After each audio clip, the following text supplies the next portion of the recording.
Ouais, Plateam, salut, j'espère que vous allez bien.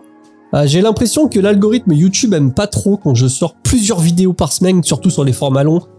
Donc là, je fais une petite strat, quelques shorts, un peu tous les jours, et une vidéo longue chaque semaine pour voir si ça relance un peu la trend haussière des vues. Parce que j'ai vraiment la sensation que quand je publie trop, YouTube me met un petit peu en retrait. Enfin bref, c'est pas de ça d'aujourd'hui qu'on va parler. Aujourd'hui, comme tu as pu le voir, on va parler de crypto et je vais te faire un petit peu un point sur les différents portefeuilles que tu n'as pas vu sur les épisodes mensuels, notamment le portefeuille eToro, crypto hybride, action. On va parler du portefeuille small cap et puis ensuite je vais te montrer mon wallet sur Kraken puisque j'ai acheté 2-3 cryptos, je t'en avais parlé lors des dernières vidéos et je t'avais dit que lorsque je commencerai à acheter 2-3 cryptos, eh bien je t'en parlerai. Donc c'est exactement ce qu'on va voir aujourd'hui. Donc si t'aimes ce genre de petit suivi, n'hésite pas à me le faire savoir, tu peux t'abonner, ça fait très plaisir, ça te permettra de suivre un petit peu l'avancée de tout ça. Sur le portefeuille eToro, on est à 10 300 $, honnêtement il se passe pas grand chose depuis 6 mois, tu vois, ça monte, ça baisse, on fait des pics, on redescend, mais j'ai l'impression depuis quelques jours, quelques semaines que il y a l'air de se passer un petit truc sur la crypto, je sais pas ce que t'en penses. Alors, est-ce qu'on part en bull run? Je pense qu'à un moment, ça va forcément arriver. Tu sais, depuis le temps qu'on le dit, bull run. Mais bon, en ce moment, c'est un petit peu mou. Pendant ces derniers mois, la crypto, ça a rien fait, hein, on va pas se mentir. Là, Solana est à 144 $, donc tu vois que je suis encore pas mal dans le négatif, puisque moi, j'ai un PRU à 193 $. J'ai acheté assez haut, mais c'est pas grave. Je pense que Solana, c'est une crypto qui a le potentiel d'aller à 1000 $ à terme. Après ce n'est que mon ressenti, mais on verra un peu ce que ça donne. On va pas refaire le détail de tout le portefeuille, de toute façon il y a absolument rien qui a bougé. Je n'ai rien acheté, rien vendu depuis le dernier épisode mensuel, donc si tu as envie d'aller jeter un œil, eh ben, tu peux aller regarder, hein, l'épisode est toujours dispo. Mais voilà, on est toujours à 10 300 $ pour 12 200 $ investis, et donc on est en perte latente de moins 1900 $. À l'instant je te fais cette vidéo. Bon, on va voir ce que ça donne. Je suis quand même bien positionné sur Solana puisque j'ai 22 et quelques 22,5 Sol. On va voir, hein. Franchement, je sais pas trop à quoi m'attendre avec ce bull run. Je sais pas trop si on va vraiment péter les plafonds parce que aujourd'hui, quand même, la crypto, c'est plus comme au début, je trouve. Il y a beaucoup de gens qui sont dedans. Mais bon, on a tendance à dire que l'histoire se répète et c'est exactement ce qu'on va voir. Donc wait and see et puis on va voir ce que ça donne. Alors concernant le portefeuille small cap que j'ai sur Interactive Broker, eh bien c'est pareil, il se passe pas grand chose. Comme tu peux le voir, parmi les deux actions que j'ai, t'oublies la ligne, hein, IBKR, c'est simplement des actions qu'on te donne, un pourcentage d'actions qu'on te donne quand tu fais de l'affiliation. Et moi tu vois que j'ai 21,4 $ USD, donc c'est rien du tout. Mais par contre, les deux actions que j'ai achetées, donc en l'occurrence Corvest et Locum, eh bien, bon, bah Corvest est un petit peu monté, 14,1% de plus-value latente. Par contre, Locum est à moins 28,3%. Donc après, bon, ça reste des small cap, hein. On le sait, ça peut être volatile, il n'y a pas beaucoup de dispo sur les marchés. Donc dès qu'il peut y avoir, enfin dès qu'il y a un acheteur important ou qu'il y a beaucoup de ventes, tout de suite le cours va varier. Mais j'ai pas racheté, alors pour plusieurs raisons, pour être totalement honnête avec toi, c'est que en ce moment j'ai moins de liquidité que il y a quelques semaines parce que j'ai dû acheter pas mal de trucs pour chez moi, etc. Et j'essaye de combiner un peu les deux, tu sais, investissement, la vie de tous les jours et aussi les quelques trucs que j'ai achetés qui coûtent vite 2, 3, 4, 500 €. Mais t'en fais pas, on va pouvoir relancer un petit peu la machine. Et c'est surtout que moi je respecte vraiment une stratégie sur le portefeuille small cap avec des critères bien spécifiques et aussi qu'il faut qu'on soit dans un momentum haussier. Jusqu'à aujourd'hui, et je regarde généralement hein, tous les 2-3 jours sur le screener, eh bien il n'y a pas grand chose, hein. Si je te montre, on peut aller jeter un œil rapidos, donc rappelle-toi les filtres. Je prends le cadre de sélection et je vais quand même aller chercher un Piotrowski Score à au minimum 7 et un buy niche à moins 1,8 qui me dit que globalement il n'y a pas de trucage. Alors là il y a pas mal de sociétés qui sont sorties, je peux peut-être mettre en small cap. Alors il y a beaucoup plus de sociétés pour le coup, tu vois, on a toujours Locum qui sort, mais si on regarde, Cambusi, je voulais l'acheter, mais je pouvais pas. Je pouvais pas parce que je sais pas. Donc cette action, clairement, il se passe rien depuis des années, donc c'est next. Celle-ci, bon, ça a l'air de remonter à suivre. Cambusi, je t'ai dit que je pouvais pas acheter, c'est dommage parce que pour le coup, ça c'était vraiment quelque chose qui m'intéressait au niveau du graphique. Tu vois, depuis 5 ans, le cours en hausse. Ça, il se passe rien sur JBM. On va essayer un petit peu toutes les boîtes. Tu vois qu'il y a beaucoup de boîtes de Hong Kong quand même. iFusing Group, je sais même pas si je l'ai bien prononcé. Bon, c'est pareil, il se passe pas grand chose. Moi, je veux un cours haussier. Bon, là, Next Direct. Là, Next Direct. Et là aussi. Donc, tu vois, on est clairement pas dans un momentum. Et regarde-moi la gueule de ce cours. Autant te dire que ça me donne absolument pas envie de l'acheter. Ouais, clairement pas. Donc, tu vois, il se passe pas grand chose, honnêtement. Sur les small caps en ce moment, c'est un petit peu plan-plan. Et puis, je te cache pas que je me concentre énormément sur le portefeuille idéal. Et là, pour le coup, ça me fait vraiment plaisir d'alimenter mes lignes parce que c'est des actions que j'ai toujours rêvé d'avoir en portefeuille. Bon, alors, il n'y avait rien qui m'empêchait et je les avais au travers des ETF. Mais là, ça me fait vraiment plaisir de les avoir en réel, en stock picking. Encore une fois, le portefeuille idéal, pour ceux qui se posent la question, je l'ai pas vu, Jérém, sur ta chaîne. En fait, il est sur ma chaîne, mais il est sur la partie payante. Alors, rassure-toi, c'est 2,99 €.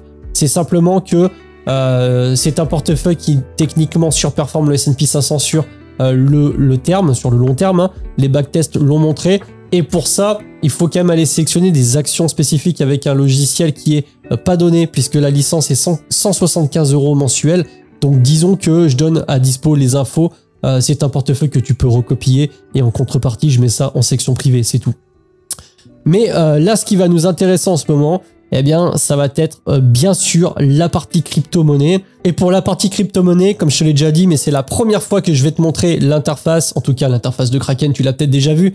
Mais moi, de mon côté, j'ai décidé d'utiliser Kraken. J'ai également un compte Binance, mais franchement, je préfère Kraken. Donc, qu'est-ce qui se passe concrètement, Jérém, sur les cryptos? Eh bien, là, tu peux voir les 2-3 cryptos que j'ai achetés. En l'occurrence, il y en a 4. Et c'est des cryptos qui sont principalement axés intelligence artificielle, qui sont soit déjà utilisés dans certains process, soit qui sont en cours de développement, mais un petit peu comme sur le portefeuille idéal et de manière générale, mes convictions sur la tech américaine et sur l'intelligence artificielle, eh bien, j'ai décidé de prendre des crypto-monnaies alternatives, hein, donc altcoins, comme on peut dire avec l'accent américain, les altcoins. Et j'ai BitTensor, Have, Render et Akash. Alors, je les ai achetés quand? Eh ben, tu peux voir, historique. Donc, j'ai passé les ordres sur... on est là sur Akash et sur Render le 11/09, donc il y a une quinzaine de jours. Et hier ou avant-hier, je sais plus, on est le combien aujourd'hui? On est le 24, donc c'était le 23. Eh bien, j'ai acheté BitTensor et Hive. Alors, je suis un peu blasé, entre guillemets, parce que BitTensor, je voulais l'acheter à ce moment-là. J'avais pas trop de liquidité. Je me suis dit, oh, c'est pas grave, je ferai mon virement un petit peu plus tard. Et quand on regarde ce qui s'est passé, eh bien, regarde, depuis... Moi, je t'ai dit que j'avais acheté ça quand? J'avais passé les ordres le 11. On était là, on était à 260 $. Là, on est à combien? On est monté à 550 $. Donc bon bah tant pis, hein, j'ai envie de te dire, hein, tant pis pour moi, c'est pas très grave encore une fois, mais si je te remets sur le portefeuille, eh bien tu peux voir qu'au niveau de la performance, voilà où on en est. Donc on est plutôt pas mal. Alors je te cache pas que j'ai pas trouvé où est-ce qu'on affiche la performance encore sur Kraken. Si tu as l'info, t'hésites pas à me la donner en commentaire de cette vidéo. Mais moi j'ai investi quoi? J'ai investi 300 € et 240 €, ça faisait 540 €. On est à 568 €. Voilà, plus allez, plus 45 €. Alors je sais pas, ça doit faire un plus 8, plus 9%. Donc écoute, plutôt content. Maintenant, est-ce que comme je te l'ai dit, on est en début de bull run? J'en sais rien du tout. Franchement, je vais pas te raconter des conneries. La crypto, je suis de loin. J'investis encore une fois et ça fait partie un petit peu de la politique de la chaîne. C'est que dès que je fais un truc de mon côté, ben je te le montre. C'est pas pour ça qu'il faut que tu fasses absolument pareil. Attention, hein, ceci n'est pas un conseil en investissement. C'est simplement que j'ai pris la décision de te montrer de manière transparente, eh bien ce que je fais. Et ça te permet aussi de voir ce qui se passe et au niveau des performances. Alors, Là, les cryptos, comment je les ai sélectionnés? Tu peux te poser la question, mais Jérôme, comment t'as fait pour sélectionner ces cryptos? Eh bien, étant donné que je suis un noob là-dedans, et je te l'ai dit et je m'en cache pas, mais je suis quand même 2-3 chaînes YouTube, et notamment la chaîne de Paul Crypto Formation, qui franchement est une très bonne chaîne. C'est une des rares chaînes où je me dis, lui, il est pas là pour mitonner, pour raconter des conneries, un petit peu à l'image que j'essaye de transmettre sur ma chaîne, et j'espère que ça se voit. Et du coup, il a donné son point de vue, encore une fois, avec ceci n'est pas un conseil d'investissement, mais voilà moi ce que je ferais à l'instant T. Voilà ce que j'achèterais. C'était une vidéo qui datait il y a une quinzaine de jours. Et il a dit tout simplement, bah moi j'achèterais Akash, Renders, BitAnswer et 2-3 autres cryptos à l'instant T parce que je trouve que le cours est pas si haut que ça. Et je pense que ça peut faire un bon multiple à terme avec le prochain bull run des prochains mois. Donc je me suis dit, ok, bah vas-y, encore une fois, je tente l'expérience. Hein. J'ai mis quelques billes dedans. Alors en l'occurrence, j'ai pas mis beaucoup, tu vois. À l'instant T, il y a même pas 600 $, même pas 600 €, il y a 560 €. Ça reste une somme, mais en investissement, c'est pas grand chose. Et puis, on verra ce que ça donne. De toute façon, là, c'est simple. Moi, je suis 100% investi. C'est-à-dire que j'ai mon épargne de sécurité sur un compte, type livret. Et à côté, bah, tout ce qui me reste, concrètement, je l'investis. Donc là, j'ai fait mes achats régulièrement. Je suis allé chercher les 2-3 trucs que j'avais besoin pour chez moi. Et le reste de mon argent, eh bien, je l'investis. Donc des fois, il y a certains mois, ça va être 2000, 3000, 4000 €. Et puis des fois, comme en ce moment où j'ai quand même beaucoup dépensé en parallèle, eh bien, ça réduit 1000, 1500, 2000 €. Donc ça, c'est pas grave. Il y a un moment, faut pas non plus se frustrer. Faut bien se dire que l'investissement, c'est quelque chose de long terme. Faut voir ça sur plusieurs années, 10 ans, 15 ans, 20 ans. Moi, personnellement, je me dis que je ne vois pas dans quel monde je vais arrêter l'investissement. Peu importe l'âge que j'ai. Même si à terme, pour une raison quelconque, je dois investir plus que 50 € par mois, je le ferai quand même. J'espère pas, hein. Mais c'est comme ça que je vois les choses. Donc, c'est pas un souci. On a toujours tendance à se dire, tu sais, là, c'est le petit côté mindset. Mais c'est vrai que tu peux avoir cette sensation-là de te dire, qu'est-ce que j'aimerais faire comme, je sais pas, un tel ou un tel, pouvoir mettre 5000, 10 000 € par mois sur de l'investissement et notamment sur les cryptos quand ça boom, etc., quand ça commence à monter en flèche, ça me permettrait de faire de l'argent beaucoup plus vite, beaucoup plus rapidement et ça serait le cas. Hein. Moi, j'ai des connaissances, voilà, ils ont des portefeuilles assez bien garnis et effectivement, bah, quand ça bouge de 7-8%, tout de suite, c'est des dizaines de milliers d'euros qui sont générés et forcément que tu es obligé au bout d'un moment de te dire putain, si je pouvais être à leur place, ça serait vraiment cool. Mais rassure-toi parce que si tu commences vraiment le process et que tu le fais mois après mois, eh bien, au bout d'un certain moment, toi aussi, tu aurais quand même des sommes assez conséquentes. Dès que tu commences à avoir un portefeuille qui dépasse 50 000 €, 60 000 €, tu commences à avoir des variations journalières qui peuvent être intéressantes. Donc l'objectif, eh bien, je te dirais que c'est d'aller chercher 10 000 € dans un premier temps, et puis ensuite 25, et puis ensuite 50. Moi, de mon côté, j'ai même pas fait le calcul, mais si on regarde, donc j'ai à peu près 10 000 € sur eToro, je vais avoir un peu moins de 5 000 € sur le PEA, donc on est à 15 000. J'ai 1000 € sur le portefeuille Interactive Broker Small Cap, ça fait 16. Et sur le portefeuille idéal, eh bien j'ai quelque chose comme 3 000 €. Donc on est quasiment à 20 000 € déjà, ça remonte assez vite, tu vois. Mais bon, c'est dispatché de mon côté parce que je te présente aussi ça sur la chaîne et parce que ça me fait plaisir de me faire ma petite expérience. Mais voilà, le but c'est vraiment de faire grossir ses positions, sa valorisation de portefeuille avec son DCA et laisser tout simplement eh bien, la bourse et les marchés faire le reste. Ça c'est vraiment ma philosophie. En ce moment tu as peut-être vu, mais ça n'a rien à voir, mais enfin ça reste dans le domaine de la bourse, mais Cléa Holding, donc anciennement Visiomed Group, eh bien il y a eu une proposition de rachat d'actions intégrales à 30 centimes. D'où le fait que si je te mets eh bien, sur le cours, tu peux voir qu'aujourd'hui l'action fait 24%. Donc forcément, hein, elle est encore à 24 centimes avec une proposition de rachat à 30 centimes. Donc il y a des gens qui se disent « Ah mais attends, moi si j'achète aujourd'hui à 24 centimes et que derrière l'action part à 30 centimes, eh bien je vais faire un petit 30% de plus et c'est ce qui risque de se passer à condition que le rachat soit bien effectif, donc que ça se fasse bien. Ça c'est toujours pareil.